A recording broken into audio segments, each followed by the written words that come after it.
ముందుగా స్టవ్ వెలిగించుకొని ప్యాన్ పెట్టుకొని మినపగుళ్ళను వేసుకొని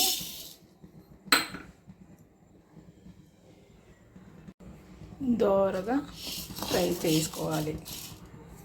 గోల్డెన్ బ్రౌన్ వచ్చేదాకా ఫ్రై చేసుకోవాలి.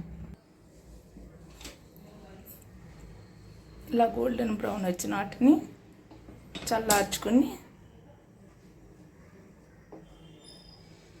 మిక్సీ పట్టుకుని పౌడర్లుగా చేసుకోవాలి. కచ్చా పచ్చాగా కొంచెం బరకగా పౌడర్ చేసుకోవాలి. ఇలా ఫైన్గా పౌడర్ వచ్చేట్టు తయారు చేసుకోవాలి. ఇలా వచ్చినప్పుడు మనం లడ్డు కట్టడానికి ఈజీగా ఉంటుంది. ఇలా వచ్చిన పౌడర్ని ఒక బౌల్లో వేసుకోవాలి.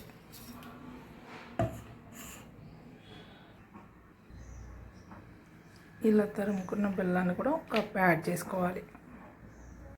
తర్వాత స్టవ్ వెలిగించుకొని నెయ్యి మరిగించడానికి చిన్న గిన్నె పెట్టుకొని నెయ్యి వేడి చేసుకొని మరిగించుకోవాలి.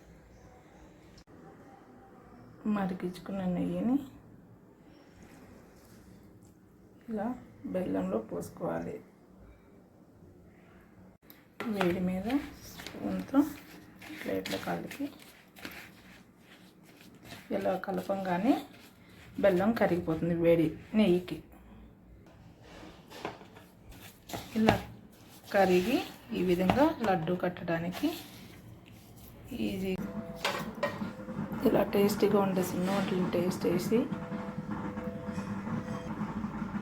తప్పకుండా లైక్ చేసి షేర్ చేసి సబ్స్క్రైబ్ చేసుకుని కొత్త వాళ్ళని ఎంకరేజ్ చేయండి. ప్లీజ్.